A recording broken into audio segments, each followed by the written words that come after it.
Welcome the second session in the afternoon. This section name is Modeling for Fabrication. There are two papers in our session. Our first paper is KerGen, a kernel computational algorithm for 3D polygon math. Let's welcome Yusuf. Indeed, this is the second time Yusuf is on our stage. Welcome. Yes, hello. After exactly 24 hours, we meet again with a very different topic from computational geometry this time. KerGen, a kernel computation algorithm for 3D polygon meshes generated by my PhD student Merve, Asiler, and myself. I will present it. So kernel of a polygon is the set of points from which the polygon is visible, basically. So it is all about visibility, and visibility is defined by this line inside-outside test. Like if you take this green point, it sees this polygon point because the line from green to this polygon point is completely inside. Whereas this red point cannot see this polygon point, so it is not a kernel point. We are interested in the green points. The set of the green points is called the kernel, basically. This is a well-studied problem in 2D, but in 3D it is not that studied. Like we have 3 papers around as far as I know. One is very recent, so it doesn't count if we eliminate that 2 papers. So here are other examples, like for a convex shape, the kernel is itself because that line is always inside. This shape is concave, but it has a kernel, as we discussed. This is another concave shape with an empty kernel, so it doesn't have a kernel. The shapes whose kernels are non-empty are called star-shaped shapes. So let's switch to 3D now, our interest. These are our results, and showing the kernels in 3D for various 3D polygon meshes. So the input does not have to be a triangle mesh. Any polygon mesh is okay. And our output is also a polygon mesh. But to render it, we reduce it to a triangle mesh here. And the obvious solution is the following. Like you have these half spaces. Every triangle of your polygon mesh defines this huge plane, and it has 2 sides. If you intersect the back sides all the time, you end up with what we call kernel. And this is our example here, working on a star shape, which is indeed a star. So let's get motivated. What kind of applications can use kernel? The decision of whether it is empty or not will lead to some applications. A single point will enable some applications. Multiple points also enable other applications, and sometimes explicit kernel, the mesh, the surface of the kernel is useful from time to time. So let's see some pictures about these applications. Like the most important and useful application for the emptiness test is, in my opinion, this star decomposition. So it's a segmentation problem. We want to compute few number of star pieces, and so you grow a piece, and as soon as it has an empty kernel, it means it is not a star anymore, so you stop growing, for instance. You can build an algorithm around that logic. Single point kernel leads to shape guarding, a related application. A selected kernel point for each star piece could be used as a guard by definition of the kernel. Also, in this paper, they establish collision-free deformation in 2D. Basically, the main idea is to represent each vertex with respect to a kernel point based on 2 parameters, the distance to kernel point and the angle you make with the kernel point. Like for that, you need this vector from kernel to vertex and the vector, the reference vector. So I am not aware of 3D extensions of it, but obviously you need a second vector to define this angle in 3D. But let's stick with 2D here. Basically, they do this interpolation application. They define these values for the source shape and target shape, and they linearly interpolate these 2 values. And and defining vertices with this star point enables angle ordering, which leads to collision-free deformation. Another application that we implemented quickly was this very basic and easy application, spherical parametrization. You can take a kernel point and announce it as the center of your sphere, and then create a ray from that point to the vertex of your mesh and pull it along that ray until you have reduced R. And since it's a kernel point, it is guaranteed that no two vertices overlap in the sphere, on the sphere, so that gives a bijection to you. Similarly, you can obtain planar parametrization just like the spherical case. Recent work uses that. And for different kernel points, polar refinement in remeshing. So for that, again, you start with a kernel point and you connect it to your polygon's vertices. And when you travel along these connector lines, you can end up with this shape. And this shape defines these little quads, as you can see here. In 3D, they would be hexagons, hexahedrons. Hexes, we are so used to use the short hand. Anyway, so you can try different seed points and end up with different shapes. That may improve that remeshing. Also, the same goes for the spherical parametrization. If you do that algorithm I discussed with a different seed point, you will end up with different angle distortion on average. You can pick the minimum distortion embedding. And finally, explicit kernel. Maybe this is the most interesting part. Explicit kernel usage, like this recent work, have introduced a quality metric, mesh quality metric for finite element method, virtual element method, mesh generation and refinement. And this involves this term, which is the ratio of the kernel size to the shape size. In 2D, it would be the area of the kernel, and in 3D, volume of the kernel. The larger size indicates higher quality in their metric. And they use the same metric for a different task called mesh agglomeration, which is basically clustering of triangles into polygons here. So recent work is about castable shape reconstruction. We see that castable shape design and kernel definition share a common algebraic framework, these equations.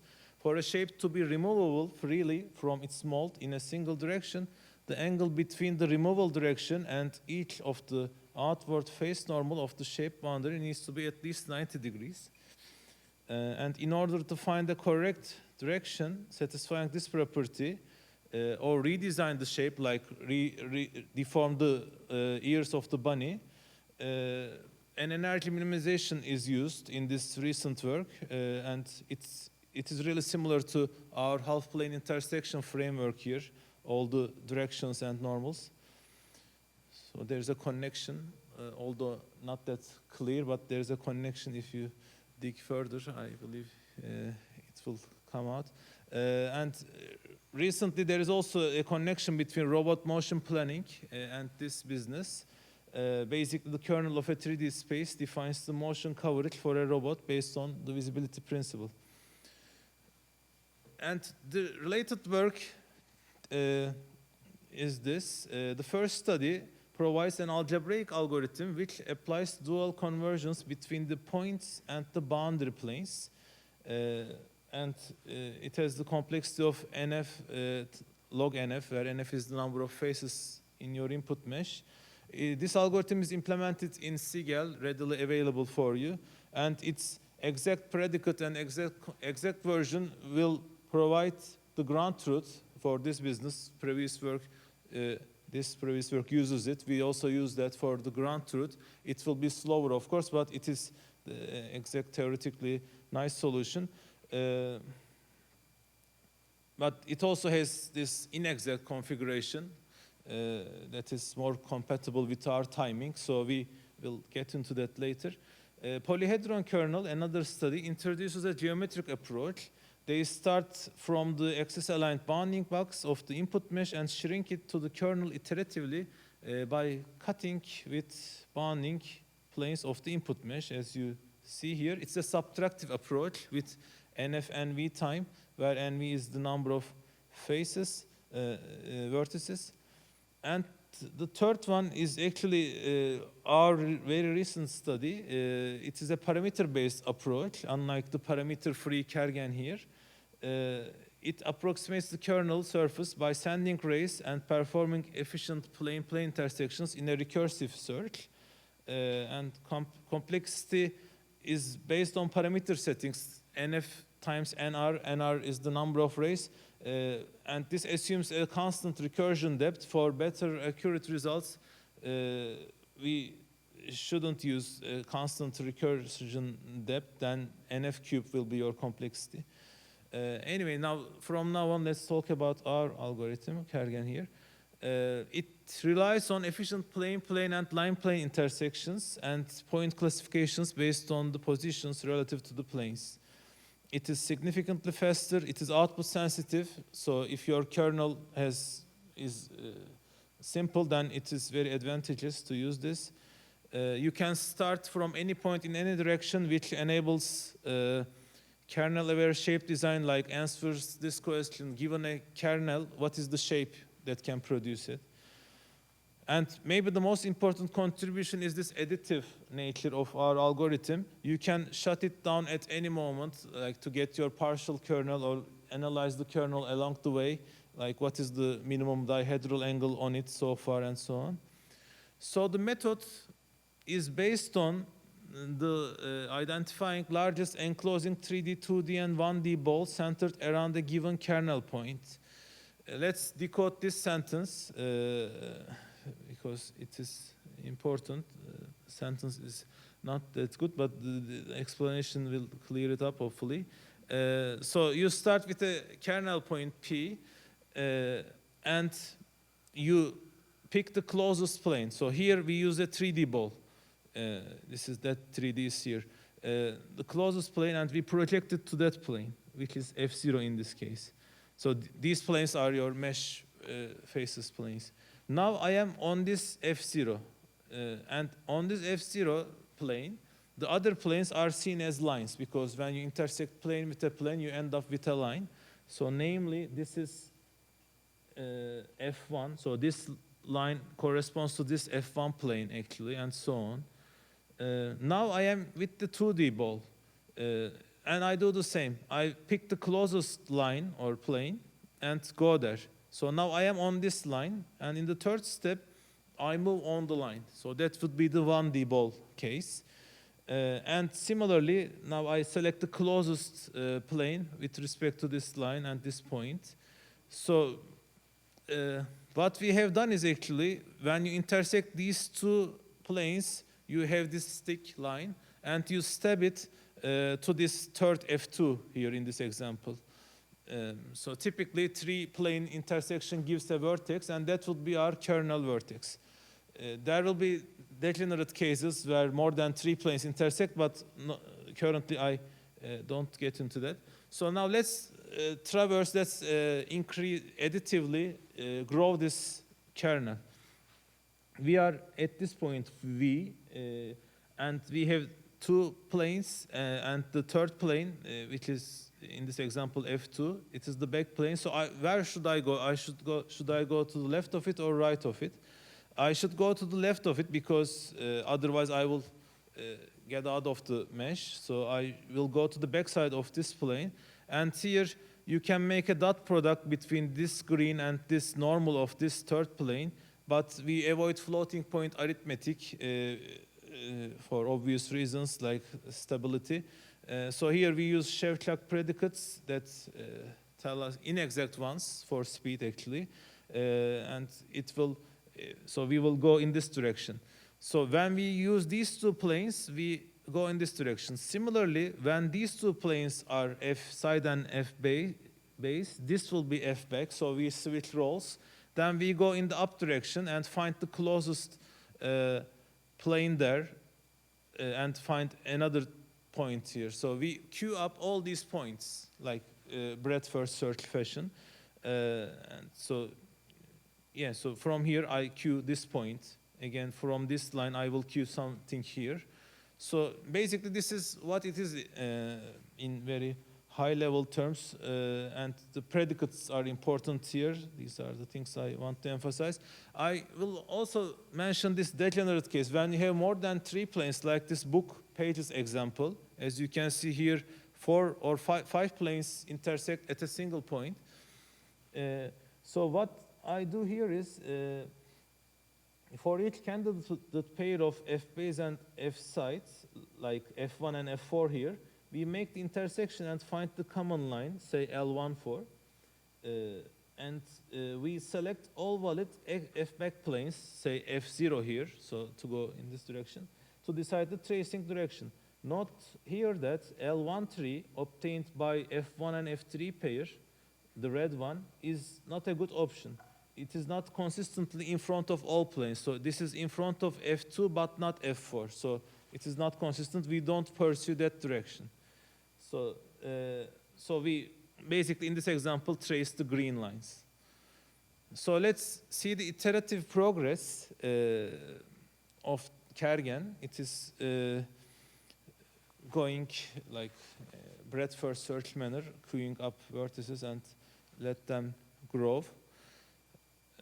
Another example. So this is Ting-E data set used by the previous work. They use only the star shapes of that data set, so we have about 300 models here.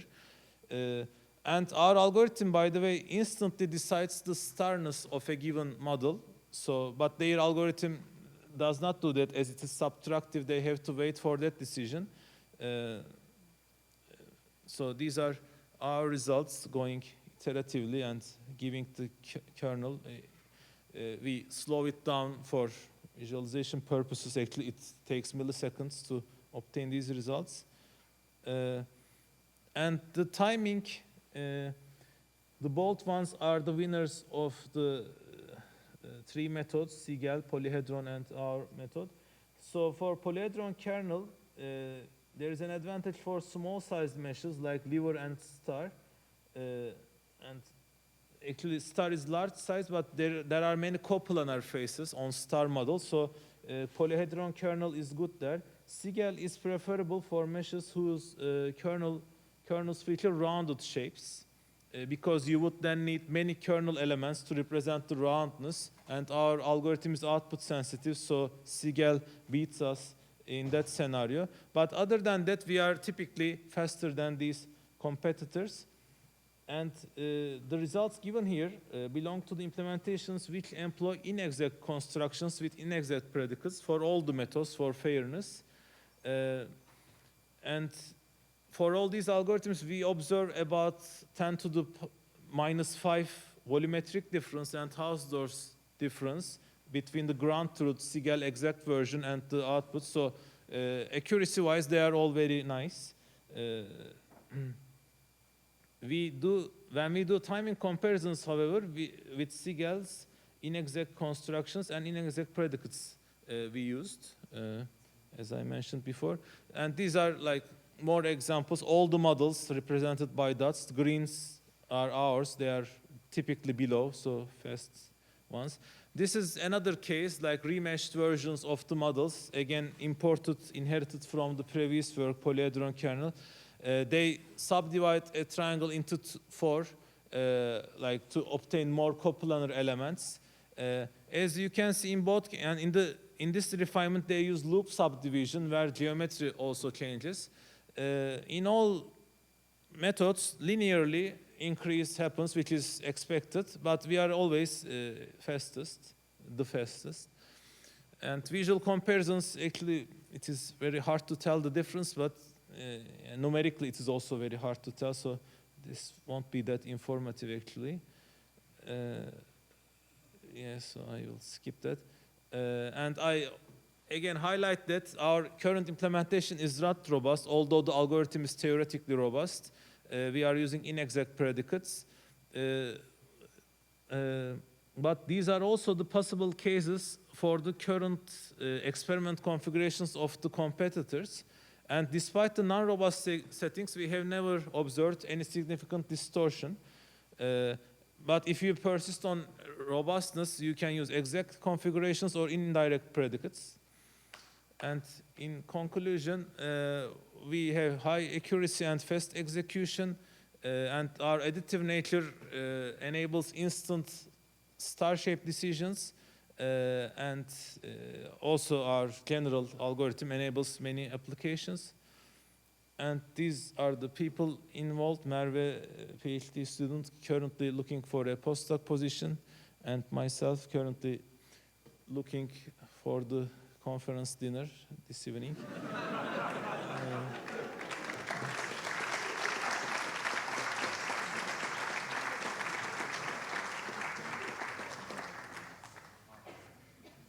Thanks, Yusuf. Now we're looking for questions.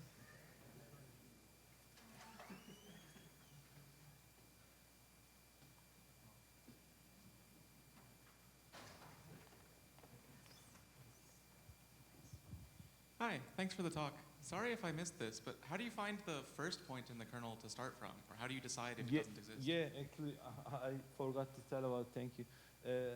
So there is this linear programming algorithm I read in a computational geometry textbook, Berg et al., 1979, I think. It is a very common textbook. So in there is a expected linear time algorithm to find a single kernel point. So we begin with that. Yes. No questions? I will ask one.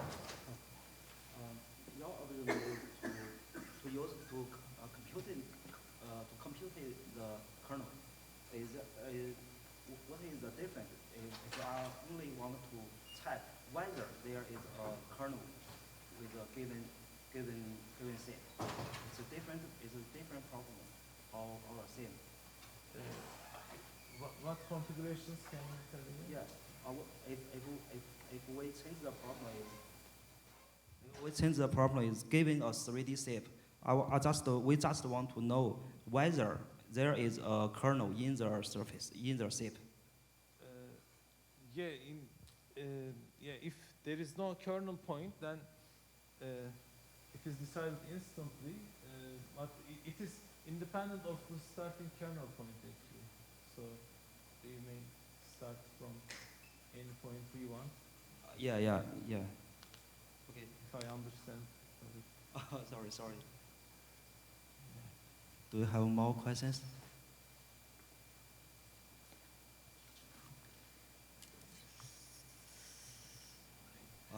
I have another question because this session title is modeling for fabrication.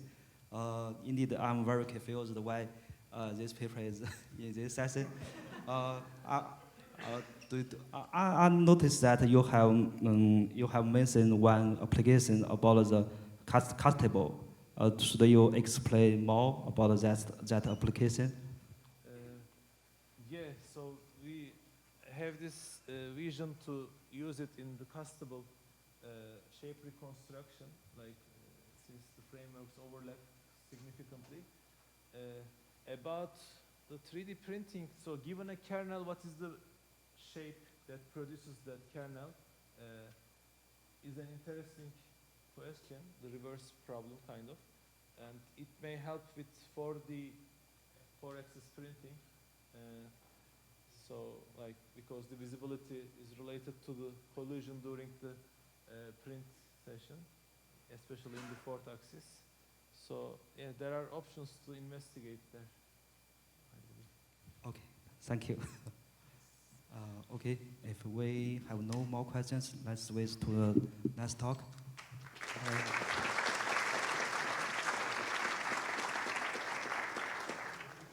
Our second paper is search me not, render me not, and embedding searching and differentiable rendering of not in 3D.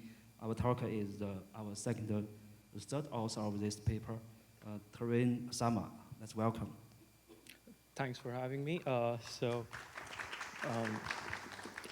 So I'm Tarun, and on behalf of all authors, I'd like to present our work on not art, as we like to call it. And the title goes by Search Me Not, Render Me Not. So consider this a very interesting artistic expression of shadow art, wherein we are given with the multiple objects and a light source. And when a light is casted on these objects, we get a shadow.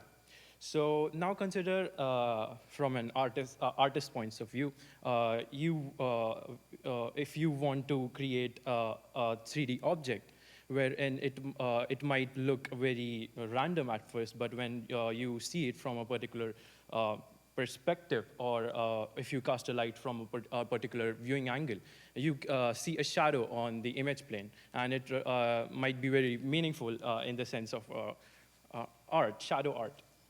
So as you can see here in the image on the left, the object seems to be rather chaotic and has random objects compiled to each other. But when you cast a shadow, we see two people sitting side by side. So several people have tried to work on the shadow art before, and one of the initial researches that we came across was by Mitra et al., where they tried to construct a 3D object based on multiple target images on 2D plane. And when they cast a light on the 3D construction, the shadow was casted on the image plane. And here you can see the images are viewed on multiple planes, and they used a voxel method to construct the 3D object here. And one thing that I like to add here is that they used optimization techniques such as approximation and altering of the input images to get the 3D image, a 3D constructed object, and then they use 3D editing tool to make the target result similar to that of the input images.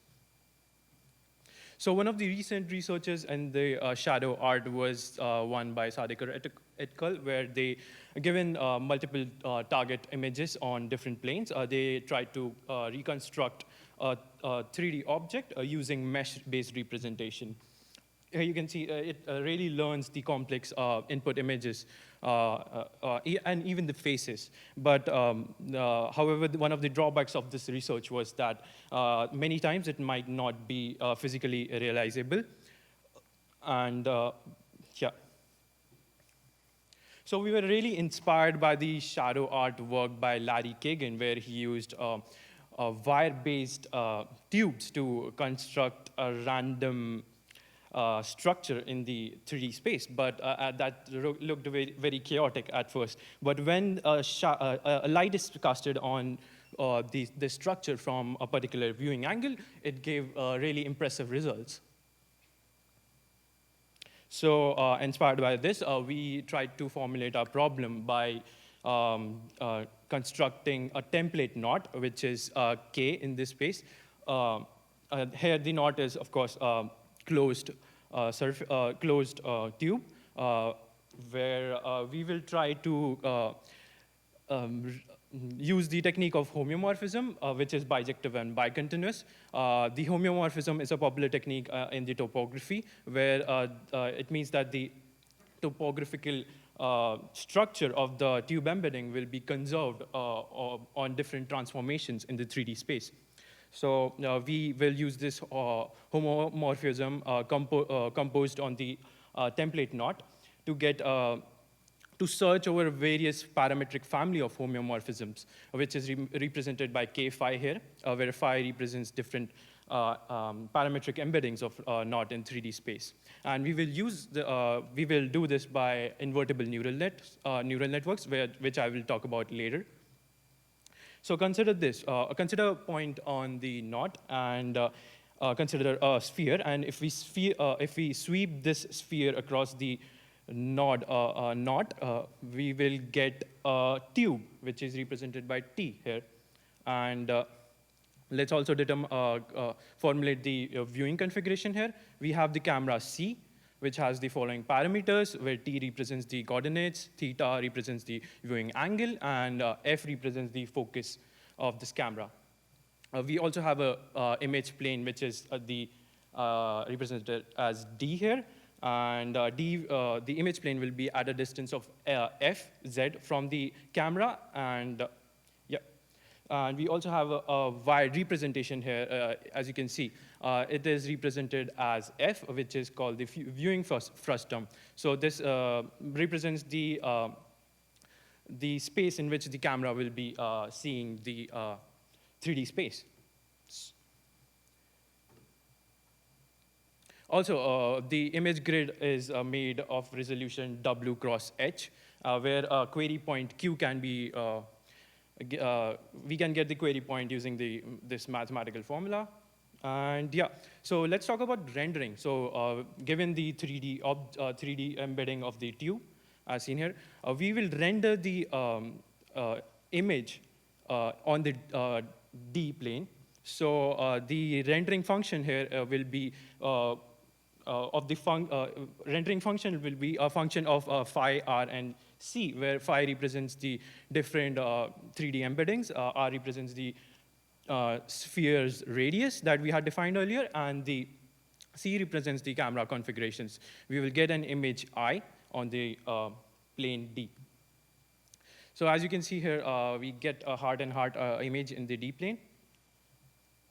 And yeah, so also to make this problem physically realizable, we tried to come up with different parameters and different losses to make this as realizable as possible. So one of them was that the tube embedding will be only allowed in the particular 3D space, or we will have restricted bending of the tube according to the material properties, or we might have a fixed length of the tube respecting the price of the material maybe. And yeah, so let's formulate our problem in the mathematical equation here. Given the target image, we will try to render an image which will be dependent upon the knot parameters, radius of the tube, and the camera configurations. And we will try to make the knot free of any self-intersections, free of any self-intersection. So sorry about that, self-intersection in the tube. So our template knot was designed so that it does not have any self-intersection. But however, when we sweep the sphere across the knot template, we got a tube. So here the tube can have self-intersection in itself. So we'll try to make it self-intersection free. And we have also restricted the bending in the knot to a maximum value of B naught, which will respect the material property. And we also have the maximum allowed length along with the constrained region phi naught. So yeah, let's talk about our approach. So we are given with a template knot, and we will pass it through an invertible neural network. So by invertible neural network, we will get a 3D representation of the tube. And we will search over all the homeomorphisms of this tube to get an ideal 3D embedding, which when viewed from a particular camera viewpoint will give us a rendered image on the image plane. So I'll go across all the loss functions that we have defined here. So image loss is a simple loss which just calculates the difference between the square of difference between the target image and the rendered image. The length loss allows the maximum length L naught, and it penalizes the length of the tube accordingly. And we also have Mobius loss, which is responsible for the self-intersection within the tube. Here you can see that we have different spheres. I've sampled different spheres in this tube structure. You can see purple, white, and yellow spheres here. And corresponding to the template knot, you can see that the white and yellow have a very large geodesic distance compared to the Euclidean distance here. So Mobius laws will penalize this accordingly. Mobius laws is just a function of the geodesic distance and the Euclidean distance between 2 points, U and V. And here, there is a self-intersection, so Mobius laws will penalize it accordingly. And we also have occupancy laws, wherein we have defined a fixed region. So we use sign distance function to calculate if a particular sample of point in the tube is inside the fixed surface or not, for a fixed volume. Yeah. So I'll go through it again later. And there's also bending laws, which restricts the bending of the tube. So let's talk about the invertible neural networks that we have used. We have used INNs to represent our 3D tubular structures and we have used affine coupling layers and rigid transformation layers in adjacent to each other in the INN. And the rigid transformation layer simply takes in the vectors and transforms it by rotational and translation factors, and it is, of course, invertible. And we have used the affine coupling layer. We have used it from this research on real NVP. And what it does is that it is divided into two components, forward pass and the inverse pass. So on passing a vector, it permutes into, suppose, x, y, and z. Here you can see that in forward pass, x, y will be transformed as it is, but then the z component will be scaled and translated according to the values of x and y, and we get the final result. And then the inverse pass will do exact opposite, as you can see there. So it is important that our network is invertible because while searching over the different tube embeddings in 3D space, it needs to be differentiable so that we can use the gradient optimization methods later. So yeah, let's talk about the rendering practice we have used here. We have used two types of rendering. So one is ellipse renderer, and the other one is capsule renderer. So on sampling the points from the tube, we get spheres. And when we project a cone on the sphere, we get a projection of ellipse on image plane. Similarly, in the case of capsule renderer, the capsule will project an image accordingly, as shown here. So we have used, again, sign distance function to get the image in the image plane, and when the sign distance function is multiplied by a hardness factor to get so that it determines how sharp the image is on the image plane, and when it is passed through the sigmoid function, we get the occupancy of the in the image plane. So finally, on getting the query from the maximum occupancy, we get the value of the point in the image plane. And it is important to note that here the full process is differentiable because here the sign distance function was differentiable, and when passing on through the sigmoid, it was differentiable as well. So we will get the intensity of the image in the I, j point. So I'll quickly go through the how we got the equation for the rendered image. So given a point P, that's the center of the sphere, and a cone is subtended onto it, which is defined as NP. We get two theta angles, and when we compute the equation, we got the equation for the ellipse that is rendered on the image plane. And we got the following parameters. So the image, so this equation represents the sign distance function of the elliptical rendered image. Similarly, with the capsule renderer, we get the, so in this case, we have a vanishing point there. And when we extend this line, line L, that is a line from P1 to P2 to infinity, we get the coordinates for the vanishing point. And here we will try to get the equation of the two ellipse and the quadrilateral that is formed here. And after getting the equation, after solving these equations, we got the sign distance function each for the three 2D images that we got there. So let's compare the ellipse renderer versus the capsule renderer.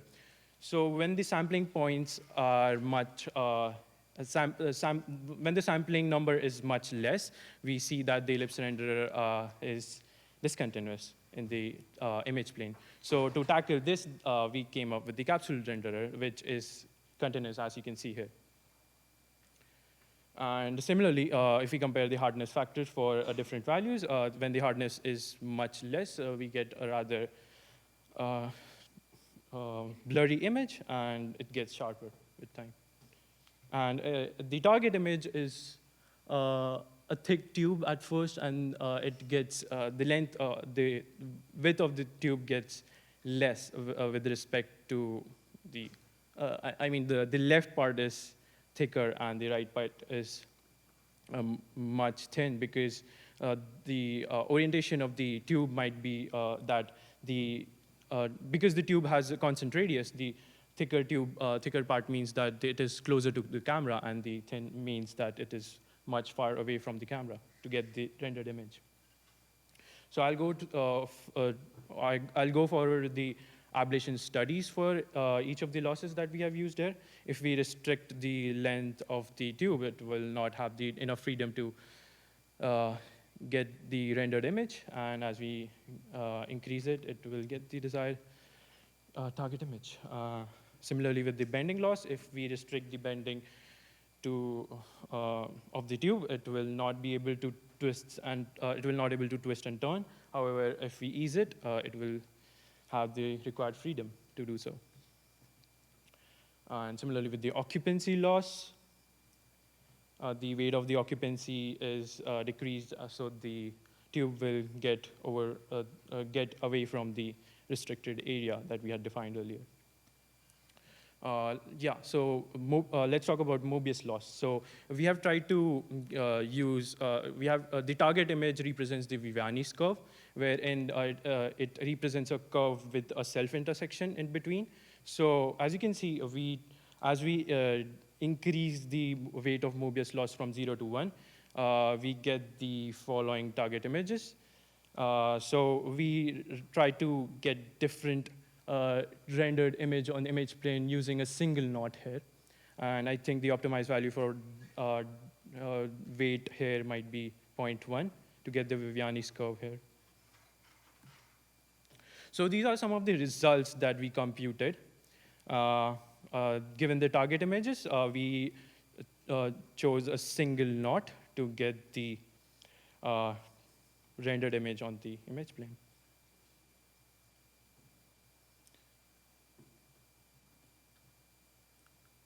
So I'll go through this video in which, given a template knot and a target image, how this template knot changes its structure accordingly to get the desired result eventually. So it is fully differentiable process to get to transition from one 3D structure to another.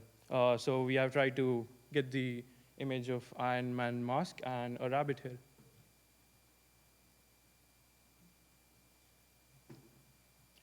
So we also tried to get a real-world demonstration of a smiley face, a rather simple example. And on computing it, we got the following predicted result. So as you can see, the knot structure might be very random at first, but when the camera is placed at a particular viewing configuration, we get an effect of a smiley face from the knot. Yeah, this is one of the 3D printed tube that we made in our computer lab to get the shadow. Yeah. I mean, it works, I guess. We hanged it from the threads. So if we free the tube of the loss that we have defined earlier, the physical constraints that we had added into the problem, so on freeing it from, suppose, Mobius loss, the tube has more degree of freedom to even get an image of rather complicated twists and turns in the target image. So here's some of the target image that we experimented on. Also, we have restricted the our problem to only knots, but our problem is also, it can be also extended to curves that are open or multiple knots or any other 3D structure. So this is the single view and the single knot that we had been talking. Yeah, and this is the multiple view and single knot. So suppose there is a video, and we get the different shots of the video wherein a person might be dancing. So you can see the transition of his head swinging from one end to the different end. So we tried to render this accordingly in the 3D space with respect to time. And we got the following results for each of these shots. And this is the knot that we captured in the 3D space. And this is the representation of the knot that made the following images. So I'll go through the real-time view of the knot embeddings. So it changes slowly to one state to another. So it seems like it's a video.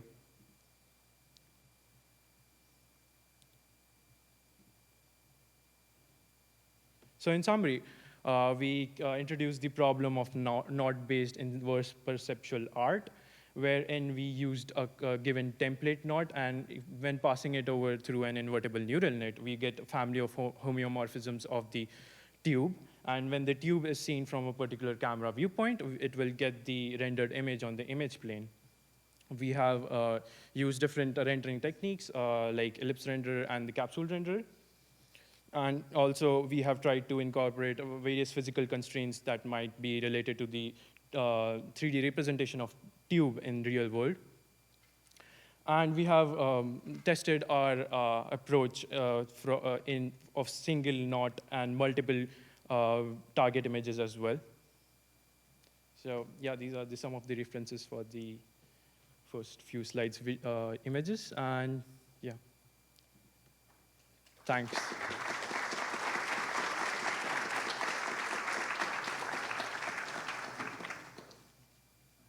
I'm happy to take any questions.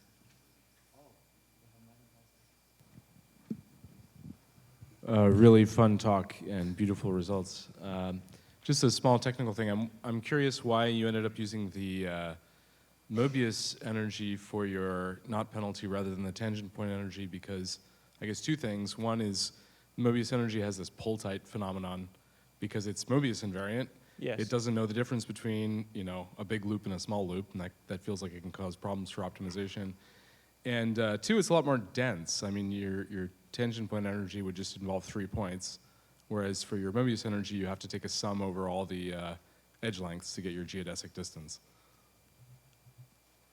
So what was the other energy that you talked about? The tangent point energy. You mentioned it in your paper. Oh, yes. So I think it's true that the Mobius energy is the one responsible for the repulsion in the curve.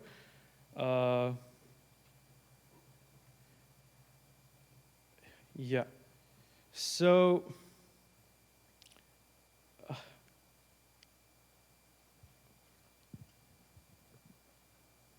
think we just happened to use the Mobius energy because it was working for this model. I don't have a Okay, sure. good answer for that. That's a good answer. Thanks.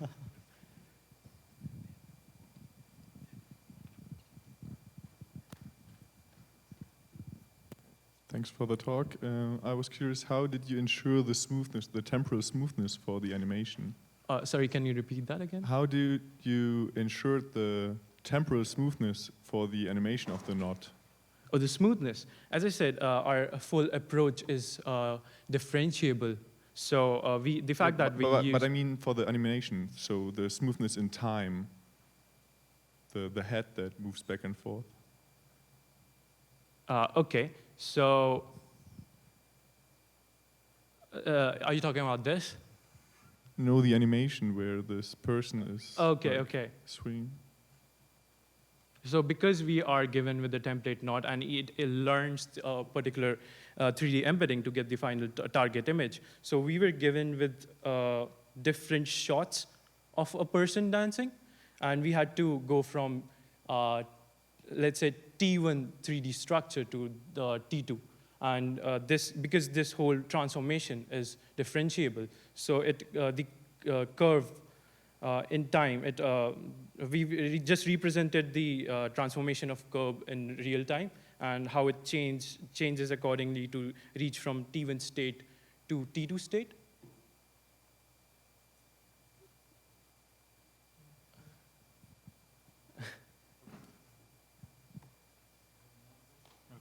I'm not sure if I answered your question.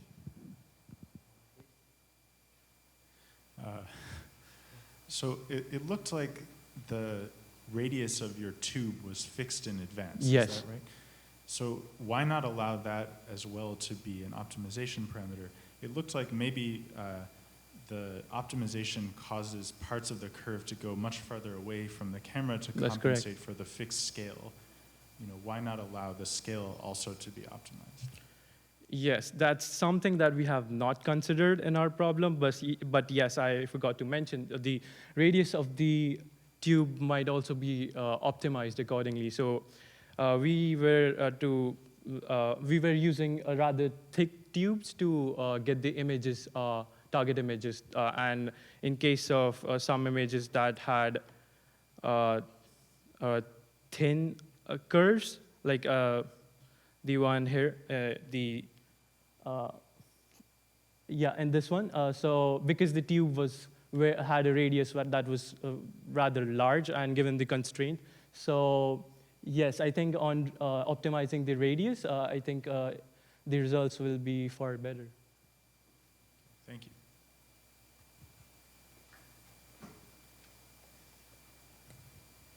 Hi. So as a follow-up to the previous question,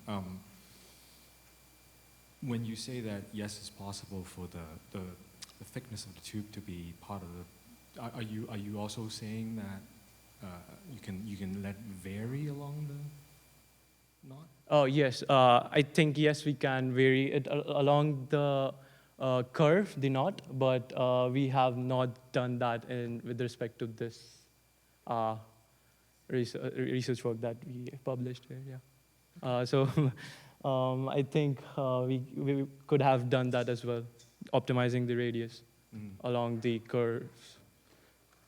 Yeah. Okay. Thank you.